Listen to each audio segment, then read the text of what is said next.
This channel has been set up to make sure that anyone can observe our democratic meetings. Please therefore remember that this meeting can be watched anywhere at any time with anyone with an internet access.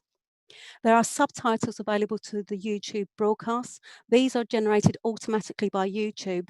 These are not the responsibility of the council, and we cannot ensure the accuracy of the subtitles. Webcasting officer, please can you confirm the broadcast is now running? Thank you, Emma. The broadcast has now started. Thank you very much, Will. Members, please can I remind you that the chat function for this meeting is subject to the rules of defamation, access to information regimes. There is a small delay between the meeting and the broadcast, which is approximately 30 seconds. We have now commenced the broadcast, so I will now formally open this meeting before handing over to the chairman. Good evening and welcome to this evening's meeting of Cabinet on Monday the 13th of July 2020.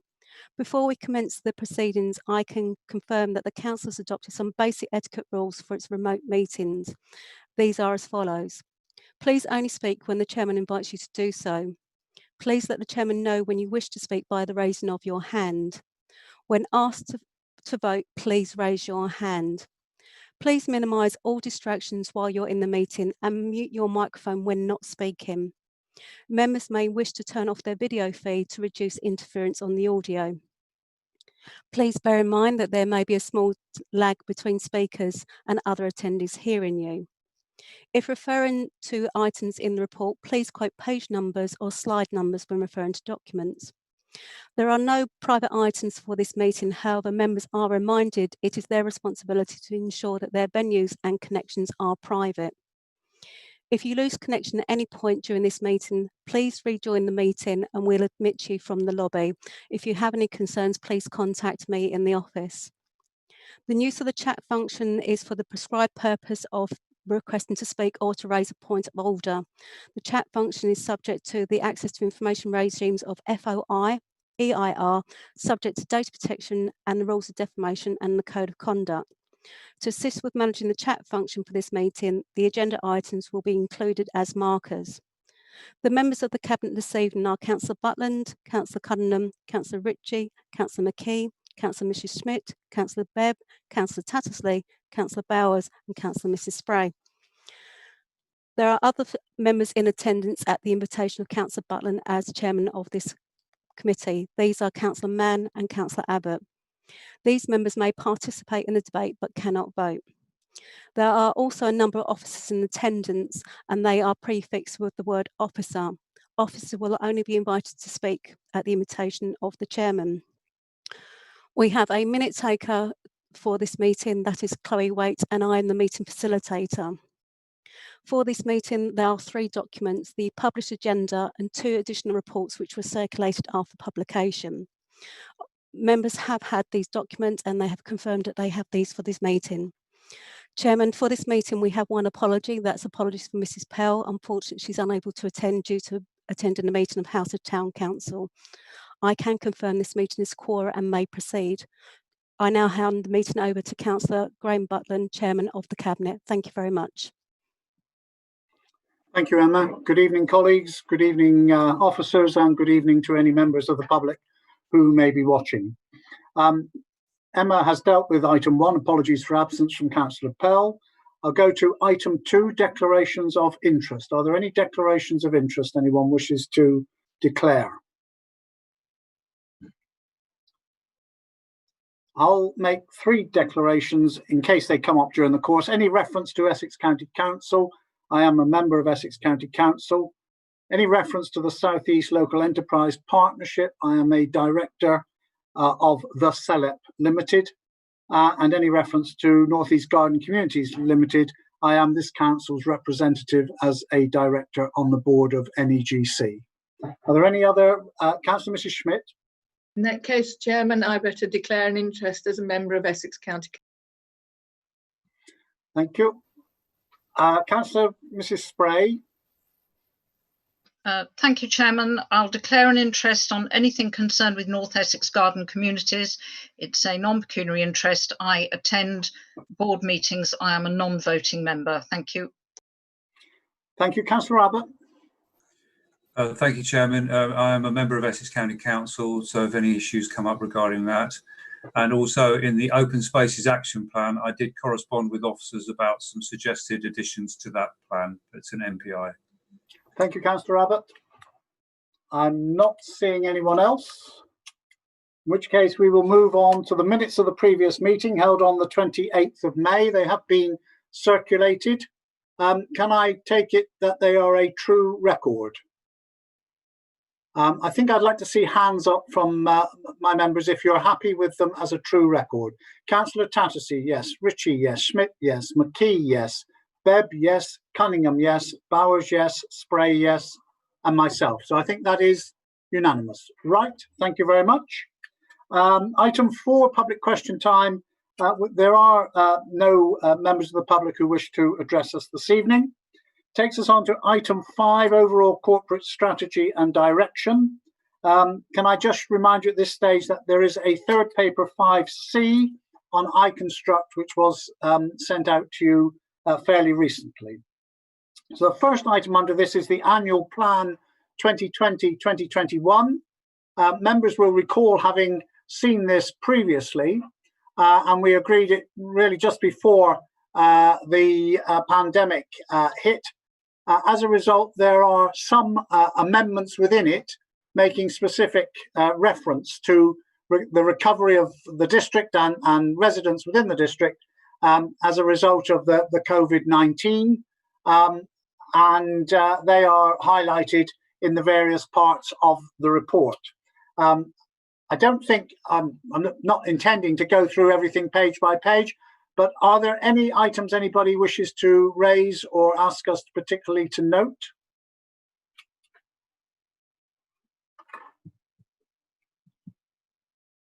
No? In that case, are you happy then to, as the recommendation says, to approve the annual plan 2020-2021? Is that agreed? I've got hands up again from all members. Thank you very much indeed.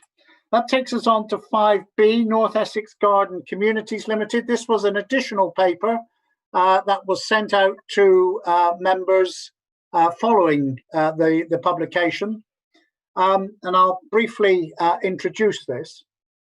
Clearly, following the initial feedback from the inspector, in which he gave the go-ahead for one of the garden communities, namely that on the Tendring Colchester border, but not for the other two, known commonly as west of Braintree and West Tay.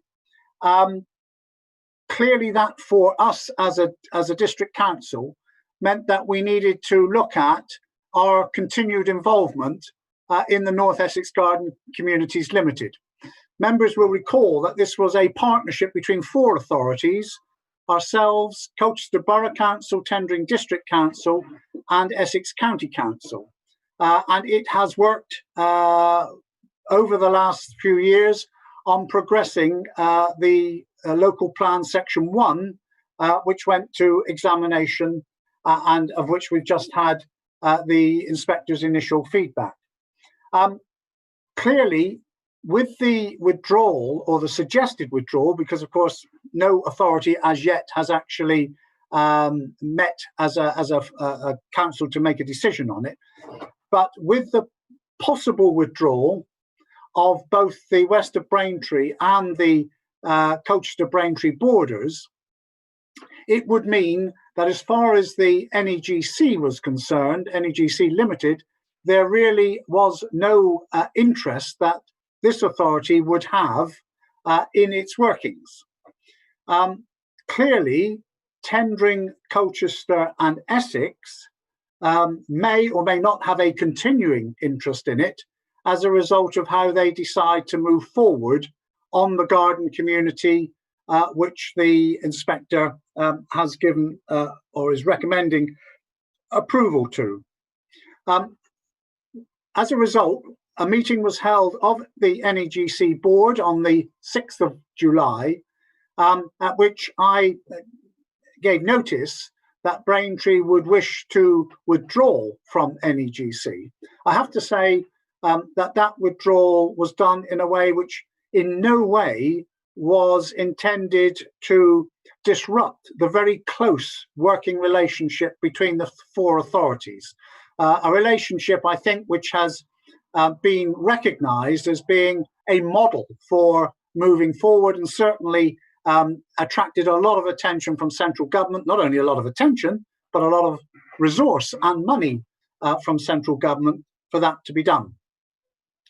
The other authorities clearly had also discussed their view, and the general feeling was that it would be appropriate for all authorities, or rather it would be appropriate for all directors to recommend to the shareholders that we should bring NEGC winded up in an orderly fashion.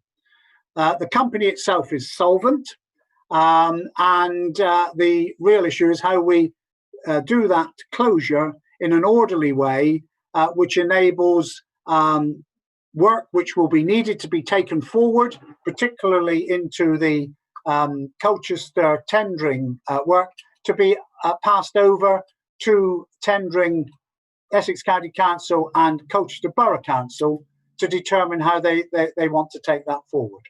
So at the board meeting, I moved that the date of the 31st of August should be the date that NEGC would cease to trade. And then from there will be the normal way in which one would bring a company closure. It talks in the report of a liquidator that may not be necessary for a liquidator to be there. If there is a need, we will appoint one, but if there isn't, then obviously we will not do that. The other point in the report is at item 4.2 of the report, paragraph 4.2, where it talks about the closure. Let me just bring it up in front of me. It talks about the decision to wind the company up be approved by each council. The company will be required to stop trading from the point of the resolution. That should now be amended. Will be required to stop trading from the 31st of August 2020, except that so far as is necessary for winding up, and that will include any employment issues, completion of tax items, etc. And there is usually a 3-month period which is required before the company is removed from the Companies House register. So before us today is a decision to be made, and it is a cabinet decision to determine the future of NEGC, and the recommendation that one has before one today is to note the recommendations of the board taken at its meeting on the 6th of July to take all necessary steps to wind up the 3 local delivery vehicles, namely Colchester Braintree Borders Limited, Tendering Colchester Borders Limited and West of Braintree Limited. They were going to be potentially the local delivery vehicles had the 3 garden communities been agreed, and that's set out in paragraph 7. And to approve as shareholder that Braintree District Council takes all necessary steps to wind up North Essex garden communities. And I'm delighted to say that the continued close working between the 4 authorities has also existed to ensure that there is an orderly closure to NEGC. That's all I want to say. Clearly, if there are any comments or questions anyone has, I'll be happy to take them. Any comments or questions from anyone? Sorry, Councillor Albert, your hand was at the side. Yes, got it. Thank you, Chairman. Yes, both a comment and a question. We do recognise the joint working that has taken place and welcome this recommendation as the most realistic option. But as a result of twice the Section 1 garden communities not being found sound, there's been several years of delays to securing a local plan for Braintree District. The paper this evening shows that NEGC has spent nearly £7 million over 6 years. And of that, I believe Braintree District Council's contribution, both directly and indirectly working on Section 1 plan was well in excess of £1 million of public money.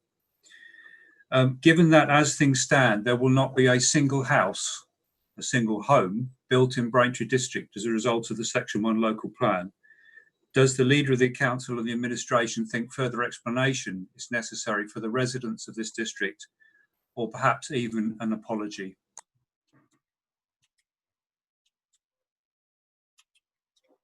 Sorry, Councillor Abbott, is it finished? Yes. Thank you. Right, okay, let's just get the figures right first. In terms of the funding that has gone in from Braintree District Council, as with the other 4 authorities, Braintree District Council has contributed roughly an eighth. In actual figures, it's 940. We had a budget of 941,000. The amount actually spent is £940,916. Tendering and Colchester, Tendering District Council, Colchester Borough Council and Essex County Council were all a little bit more than that, 50-odd thousand more. Uttlesford District Council made a contribution, and of course by far the biggest contribution was from central government with 3.76 million. I know that there will be some, and I don't know whether Councillor Abbott is one of those, but there will be some who will try and pretend that nothing has come out of NEGC, etc. I think without a doubt a significant amount has come out, which will help. And bear in mind, we still have one of the garden communities to move forward, and that will have benefited from the work that has been done. But we have also done a lot of work which will undoubtedly help and inform future developments across the whole of North Essex, whether within a Section 2 Braintree District Plan or similarly Tendring or Colchester. A lot of good joint work was done there, and I think it's something which is something that we were proud of. Clearly the government felt it was something which was worth backing. Over 50% came from central government. It's a pity, I accept, I can't hide it, that we're not able to turn that into something more tangible than just one garden community. But no doubt we will, although we won't be part of that, those arrangements in delivering that garden community, I am sure as a responsible council, we will want to look very closely at how that goes. We will wish it every success. We will hope that it will be a considerable success. And we hope that we will be able to learn from that development as things progress, maybe not in the next few years, but over a period of time. So I don't accept where Councillor Abbott is. I know where Councillor Abbott is coming from, because he, to be fair to him, he has been extremely consistent.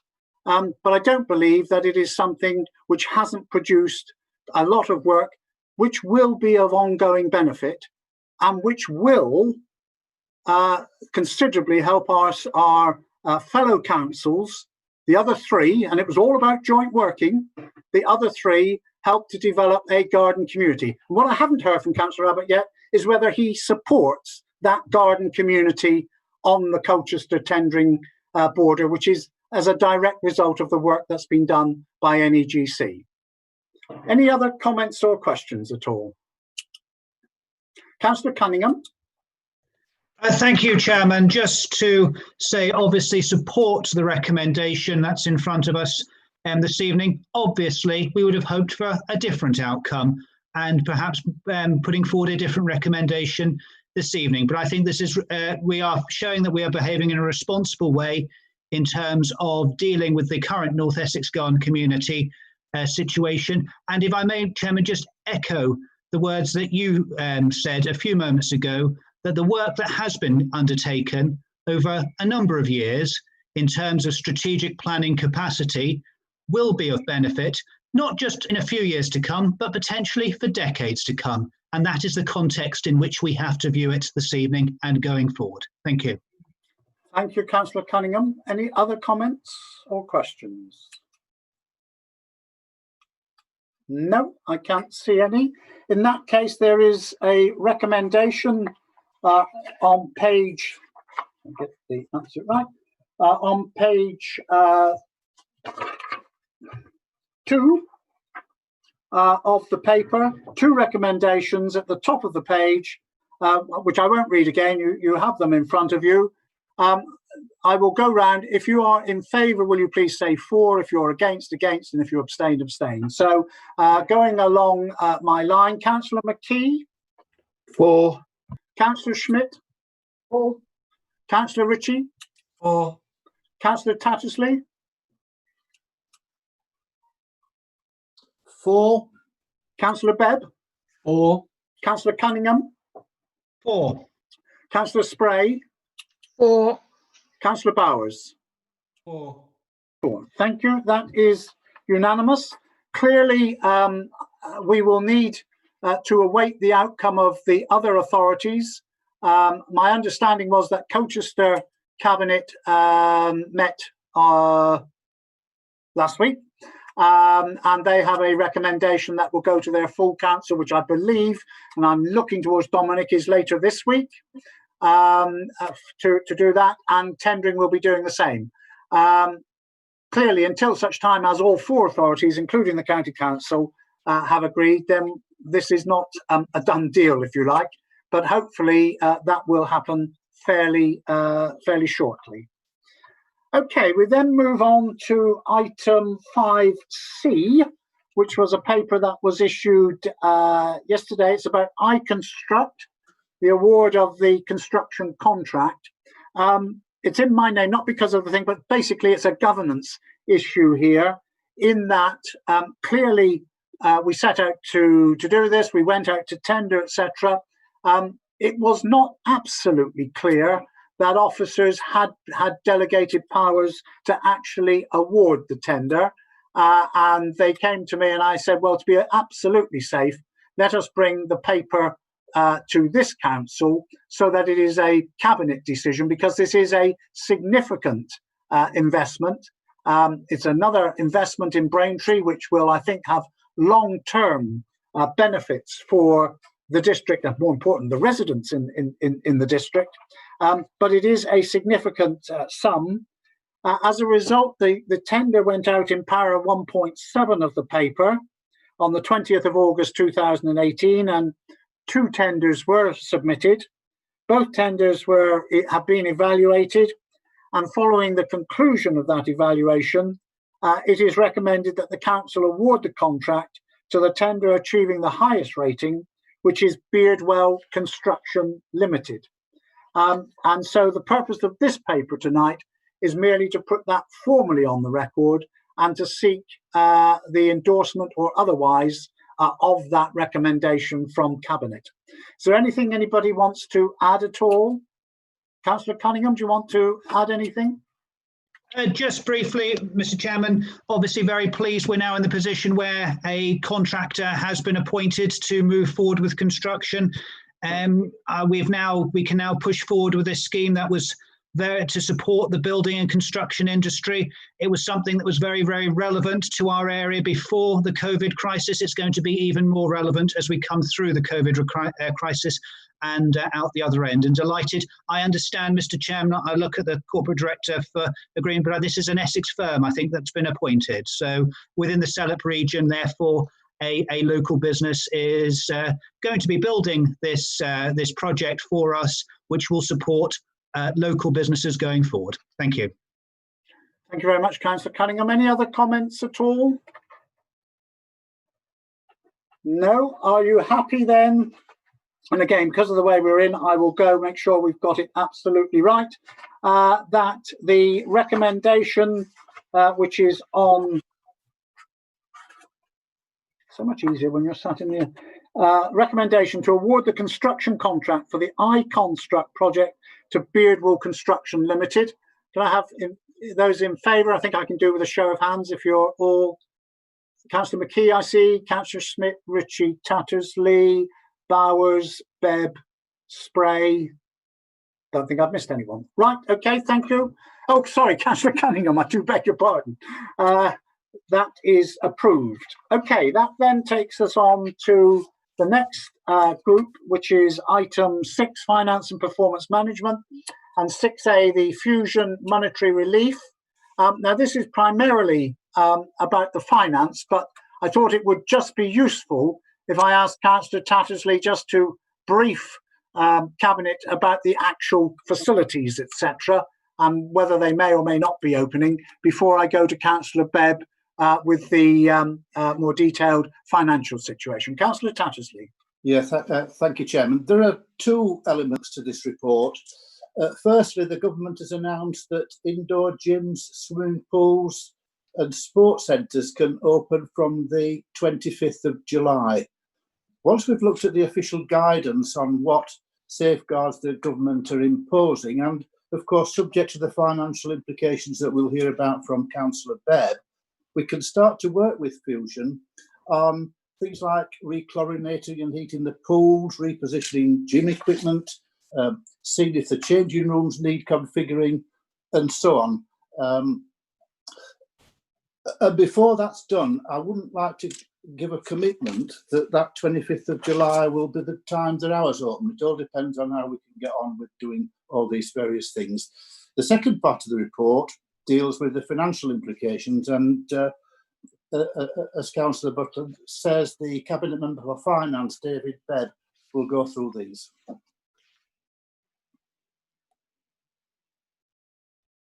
Thank you, Councillor Tattersley. Right, Councillor Bebb, David.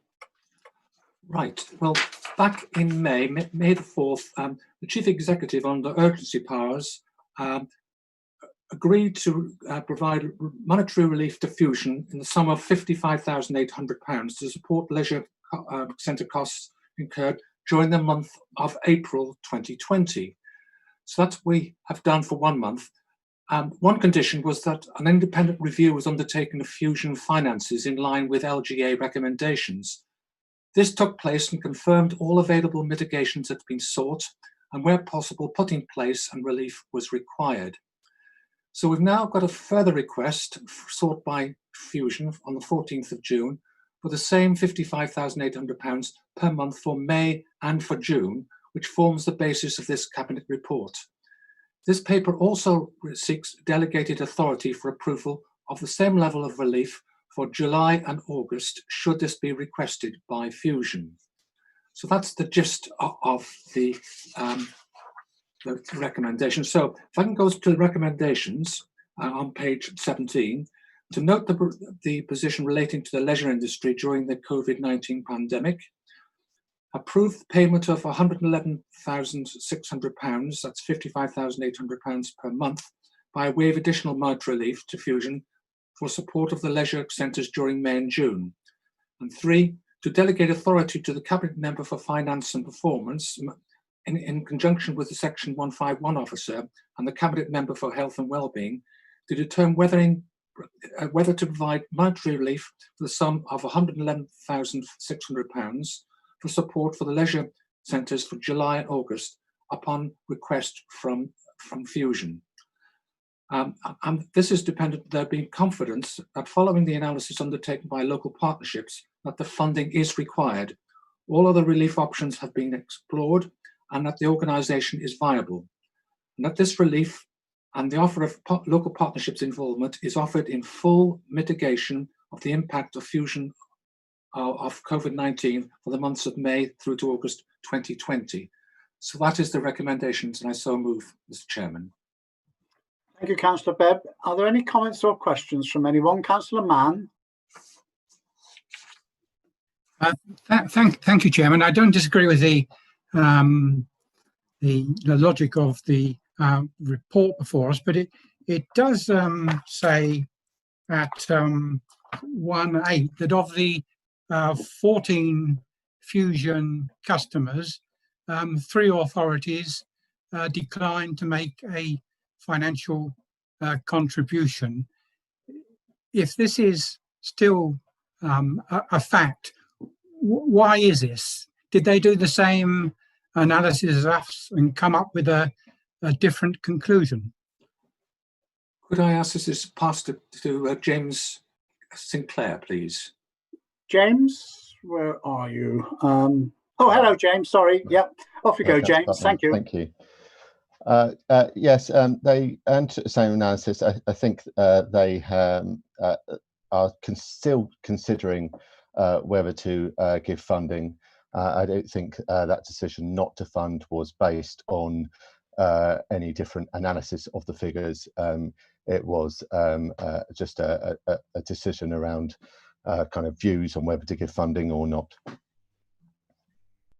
Thank you. I would just add, Councillor Mann, that the question of leisure centres has been an ongoing issue for debate between the District Council network and government ministers.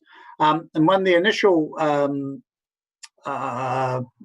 government statement came out, it almost seemed to just, I think there was a feeling at the centre that everybody ran their own leisure centres and therefore the loss would be done. It didn't take account of the fact that many local authorities are like Braintree, who work through a trust or even a commercial company, etc. And that has been something which was raised last week, yet again, with central government, who said they would be going away to give some consideration to it. Because I think it is, I don't think we can hide the fact, it is a massive problem, not just here in Braintree with our 3 leisure centres, but also across the country.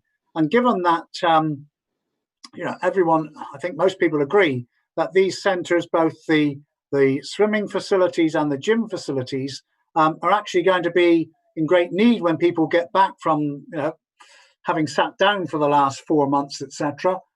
It's something that we would want to get going. So it is a cause for concern. I can't hide that, and the potential cost that might fall on Braintree, and indeed on a lot of other councils, some of whom are with Fusion, some of whom are with other organisations. But it also, I think, demonstrates that just having leisure centres like this standing still is not a no-cost option. However, an even more expensive option is to open them and then not get throughput, because then you've taken back, the staff on and all of that. So it is an issue which is extremely worrying. I can't make it any kinder than that sort of thing. Are there any other comments at all? No, I'm not seeing any other hands up. In which case, the recommendations as moved by Councillor Bebb, which are on page 17 of your agenda, recommendations 1 to 3. Can I have a show of hands, please, if you are in favour? 1, 2, 3, 4, 5, 6, 7, 8. That is unanimous. Thank you very much indeed. That then takes us on to item 6B, the 4th quarter annual performance management report, which is on page 27 of your agenda. And Councillor Bebb.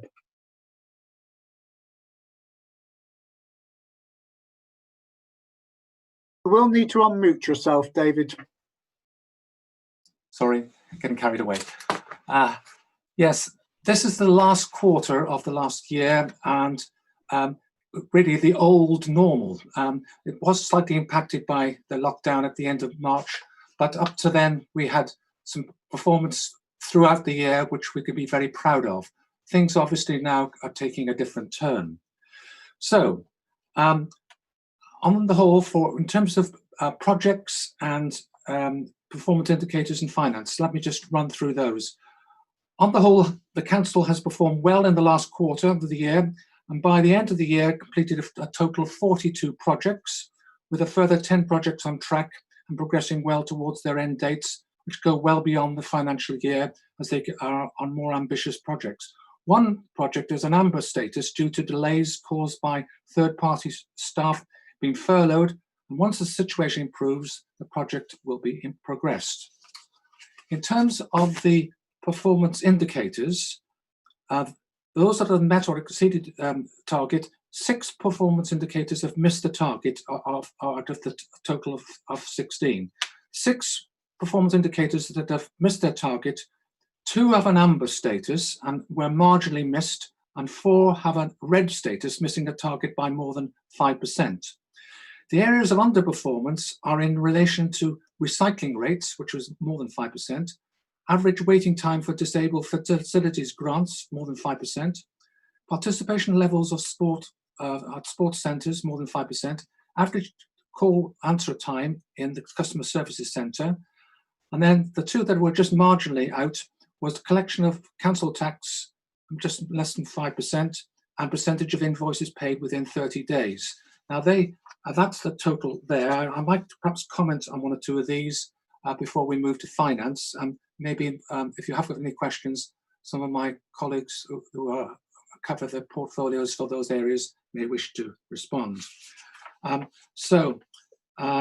In terms of the projects, the amber one was to improve the play experience of Great Notley Country Park and Halstead Leisure Centre by replacing the artificial pitches. Well, that was not quite made because the delay was caused by a couple of reasons.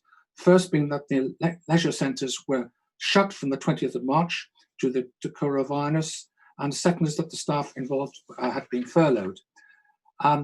Percentage of household waste sent for reuse, recycling, composting, well, that was just under 50% against the recycling target or aspirational target of 60% set by the Essex Waste Partnership.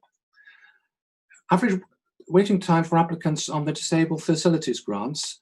At the end of the year, we achieved 98 days against a target of 90 days.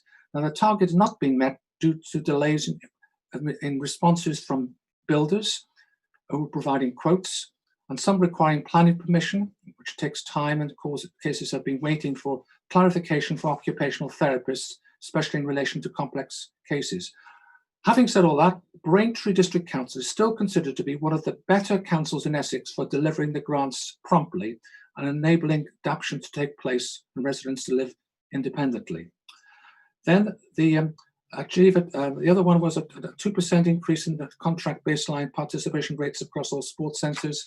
Well, we were doing so well. That we'd achieved by the end of February, we were ahead of schedule. But then, of course, the leisure centres closed, and there were no figures provided by Fusion for the whole of March. So we achieved just under 900,000 against a target of 960,000. In the circumstances, it was still brilliant. But there we go. We can't do anything when the centres are closed. The average call waiting time, well, that was 17 seconds instead of 15 seconds, and performance has largely been affected by the impact of the increased number of inquiries relating to coronavirus, and the issuing of council tax bills generated a spike in calls and so on. And then the last two that were just missed, for collection of council tax, achieved 98.0% against a target of 98.3%. Very, very near hitting the target. Percentage of invoices paid within 30 days achieved 98.86% against a target of 99.25%. For the whole year, the council processed over 10,000 invoices, of which only 117 were not paid within 30 days. So it's a pretty commendable performance. So that's performance indicators. In terms of finance, well, we entered the year with an overall positive variance of £565,000 against budget. Across all services, staffing budgets were underspent by 228,000, and after allowing for the corporate efficiency target of 200,000, this resulted in a net underspend of 28,000. Other expenditure was over budget by 40,000, but income was overachieved by 577,000. The overall variance changed slightly from the reported at the end of Q3, which had projected a positive variance of 530,000. However, within this overall change, there were some individually significant changes, the details of which are provided in the summary. I might add that an additional expenditure amounting to 101,000 was incurred in March relating to the COVID-19, mainly with the provision of ITC equipment to staff to facilitate the rapid introduction of home working due to restrictions introduced by the government. Most of this expenditure was capitalised and was partially funded by the first tranche of government funding of 61,411. Finally, to comments, because some people might just say, where are we on in terms of balances? The general fund allocated balances were 6.883 million, and earmark reserve of 21.93 million at the end of the year. If anyone would like to ask any questions of me or my colleagues, I'll be pleased to answer. Thank you, Mr. Chairman. Thank you, Councillor Bebb. Councillor Mann. Pretty detailed question, I'm afraid, but the Strategic Investment Group volunteered another 2 million to go into pooled funds. Now, I think 1 million went forward, but another 1 million was held in abeyance. Is that still the case? And if so, what's going to happen to it? That is correct. That is correct. We held 1 million back, so we're not proposing to invest that just now. We've got another meeting of the Strategic Investment Group coming up soon, and perhaps Councillor McKee may wish to comment further on that. Councillor McKee. Yes, thank you, David. Yeah, you're quite right, Councillor Mann. We made a decision to provide in our policy to be able to put another £2 million in. We put the first when we thought the markets were safe, but the second one we took advice and thought it would be risky given the way the markets were moving, and we will review that again when we're next advised by Arlene Close, and we'll make a decision then. I shouldn't prejudge it, but I think we need probably more stability in the markets and its returns on its investment before we would jump in with another £1 million. Okay, Councillor Mann. Comment that the value of the funds has rebounded quite well. What is the bad news, however, is that the dividends have dropped quite significantly, and the outlook for dividends is rather dismal, I'm afraid. So we'll be taking advice from Arlene Close on this when we meet shortly. Thank you, Councillor Bebb. Any other comments or questions, anyone? Councillor McKee. I would like to make one comment. The advice from Arlene Close at our last Strategic Investment Board was do nothing. It wasn't, we've done nothing. It's a positive do nothing decision, because until such time as they can advise which way they think it might go, and everyone's not guessing, but taking views on where dividends will go. And if you look at anything in the press, they're likely to be suppressed over the next year or 18 months. So we may well decide to sit on the fund and wait until dividends return, even if we get capital growth. But that's a decision we'll make with Arlene Close advice. Thank you very much. Any other comments at all? If not, you're happy to accept the recommendation on page 28 to note and endorse the Council's performance at the end of the year as detailed in the report. Yes, fine. Clearly, this coming year is going to be a little bit difficult. And I would ask portfolio holders, together with the appropriate directors, to think. What I don't want is a load of reports which shows us missing targets simply because, you know, if your leisure centre is closed, you're not going to get anybody in to go through, etc. Now, two things can happen, of course. Everyone can use COVID-19 as an excuse for failing everything, even that which isn't impacted by COVID-19. And I'm not suggesting for one moment that our officers would do that, but I think we do want to be able to assure ourselves that that isn't used as an excuse.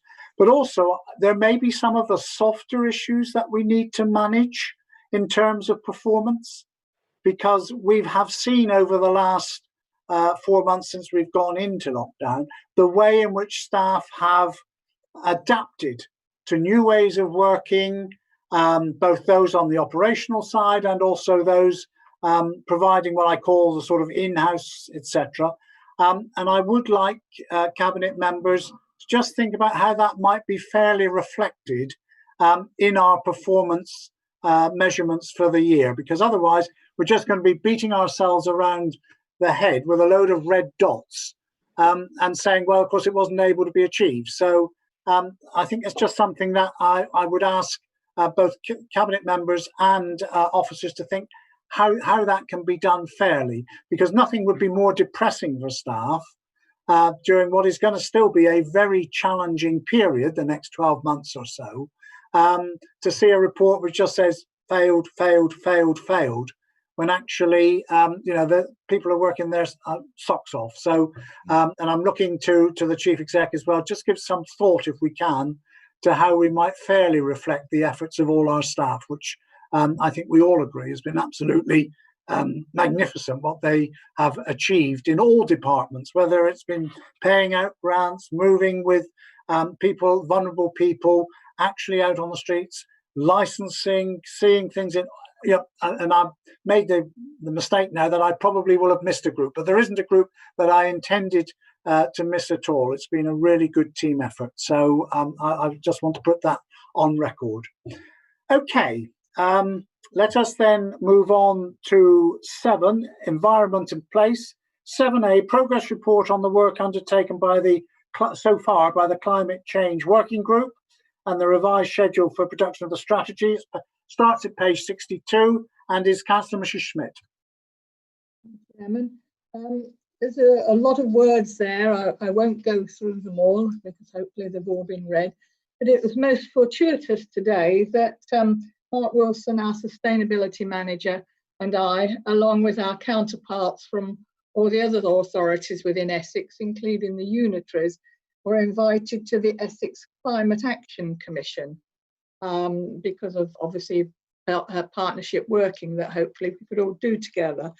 But because of the excellence of the work that has been done so far in Braintree, I was one of the 2 portfolio holders who were asked to give a presentation to this meeting this afternoon. And so that was very, very useful indeed. What is missing from the report really is the amount of work that we'd already done before climate emergency came about. As an authority, we've always dealt very much on the climate side. We have, as you know, we have our climate plan. We were in the process of revamping that last year. And with the Green Heart of Essex, that's been over 10 years now. Just about every piece of work that was done with that was obviously for the environment, the climate, whatever you wish to call it. But as I said, it did mean that we were well ahead of the curve. And when the emergency was called last year, it almost felt as if everyone else was catching up with us because we'd done so much. And just a few reminders of what we have done, of course, was the installation of the PV panels across our estate. Since 2006, we have reduced carbon emissions across our estate and services by 55%, which is really extremely good. We, as you know, we have the electric charging points put in at the council offices, at our leisure centres, and we're looking for more. We've had all sorts of projects for installation of domestic boiler and replacement schemes. We have the warm home schemes. So it's all been part really of our bread and butter of what we've been doing.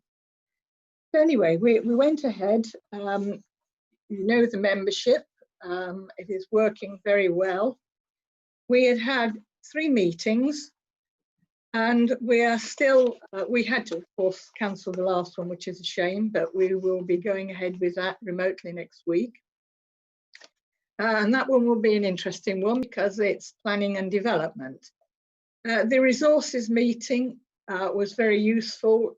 You can see the subject matter, the key points, where we agreed that social media and communications is obviously very important because this is something we can't do alone. And of course, we're most fortunate with our young people, with Daniel and Ollie, that I'm sure you've seen their wonderful things on YouTube and that. And when you get a 6-year-old who is so enthusiastic and telling adults off, it's very, very strong points. We're of course looking at things like the council fleet. At present, we're trialling various electrical equipment, hedge trimmers, things like that, to see how they work. On the resources and energy matters, It's of course working with the local businesses, which is very important. But again, we realised just how many actions we'd already implemented. The Reduce Waste campaign, Love Essex, Hate Plastic for more examples. The BDC staff, again, were well ahead of the curve. They'd got their own eco group so that all of the, not that they're used at the moment, but the refreshment areas, there were receptacles for collecting crisp packets and all these sort of difficult things. And again, the staff have been absolutely super doing those. And as you know, that we did very well, sort of top of the county on discounted compost bins. So the important thing is getting the public to come along with us. And again, partnership working, talking to schools, and it's very sad that so much of this has had to stop. The revised timetable is before you. So instead of coming back to you in December, it will be February, I'm afraid. And what is so sad with the amount of work that's been done, I mean, as we know, the planet is devastated by the pandemic, but one only has to look when you think of the millions of pieces of PPE that have had to be used, most of which are non-recyclable, or the home deliveries that are made, all back in plastic bags that we'd managed to virtually stop being used. The plastic beer glasses with their plastic tops. Sadly, on that side of things, we've taken a big step backwards, and it will take us time to catch up again. But the group is very committed, very enthusiastic, and we look forward to completing our work and bringing it back to you in the new year. Thank you, Chairman. Thank you, Councillor Mrs. Schmidt. Are there any comments or questions? Councillor Mrs. Spray, and then Councillor Abbott. Thank you, Chairman. Thank you, Councillor Schmidt. I'd just like to pay tribute to the work that the group is doing, but to give a particular mention to Cherry McKean, who is a member of your group. She's actually a resident of Earls Colne, so one of my ward residents, and started on what she thought was going to be quite a small scale recycling effort in the village, getting people to recycle crisp packets and plastic and so on.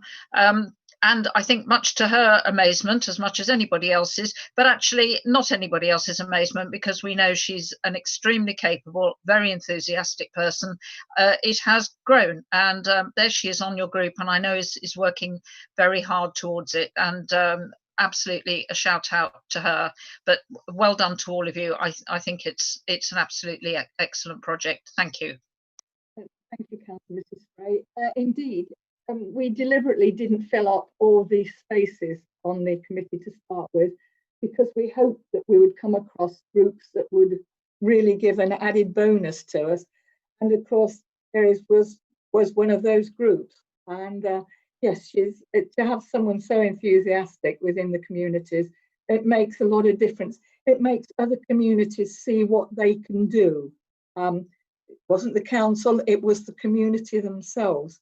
The other new member we had is Archie Ruggles-Bryce from Spain's Hall, who is dedicated to the environment. And some of you may have heard last week, he is now the proud owner of 2 baby beavers that were born, which are helping towards stopping flooding in Finchinfield. So we've got some very interesting and very committed members on the committee. It's just a pleasure to work with them. Thank you very much. Councillor Abbott. Thank you, Mr. Chairman. Yes, very pleased to see this report, and like Councillor Spray, hoping that the group continues to be successful. I think there's too many things to mention really in there which are good, which we hope will develop. But I'll name just one, and that is the wildflower verges. I think that's very important. Both Councillor Schmidt and myself have raised that at County Hall. Can she say, please, whether there's going to be consultation with the parishes for further areas which could be included next year?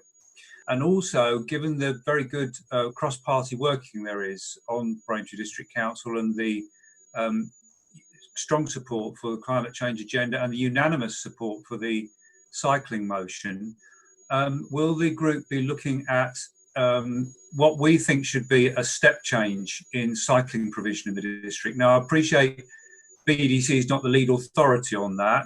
It would need to work in partnership with others such as Essex County Council.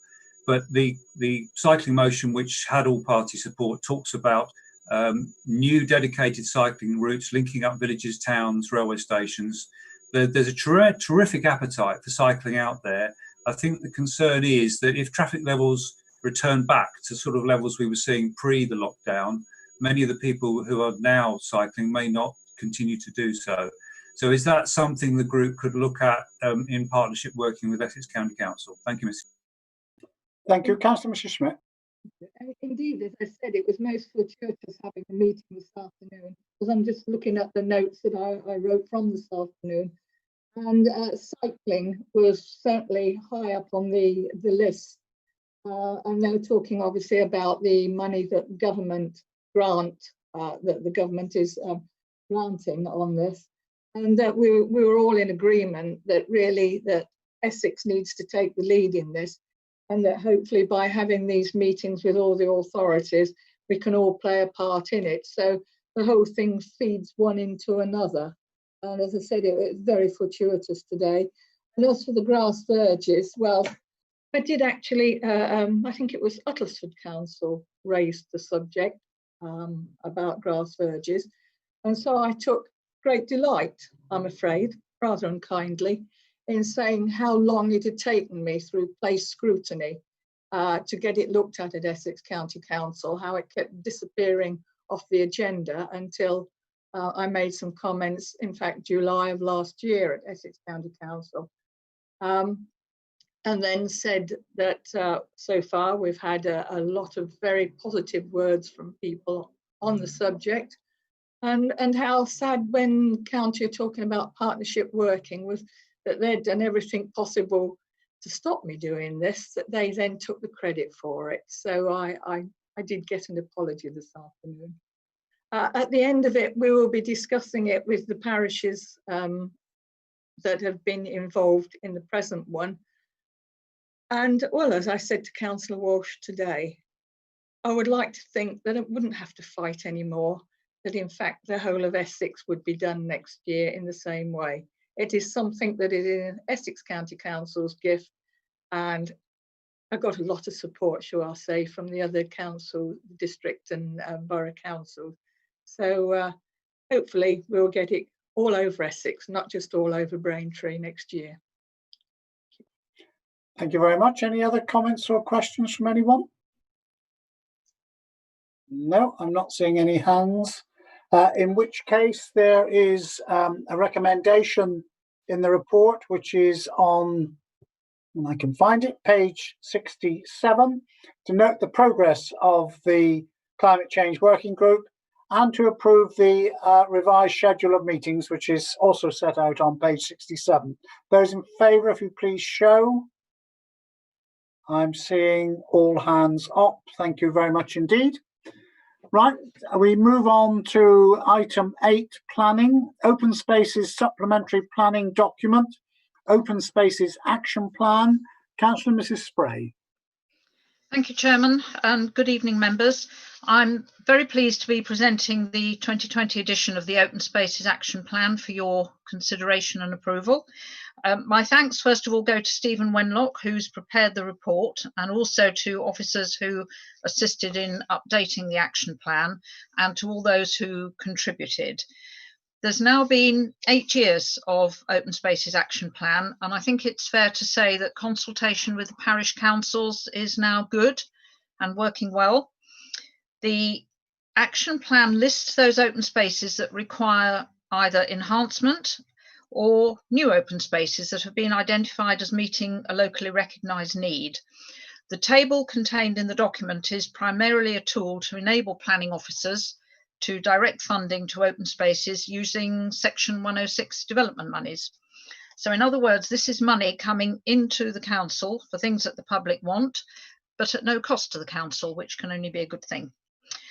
In order to undertake the yearly review, consultation took place with parish councils, ward members and various internal consultees, and this latest consultation took place between the 8th of November 2019 and 20th of January this year.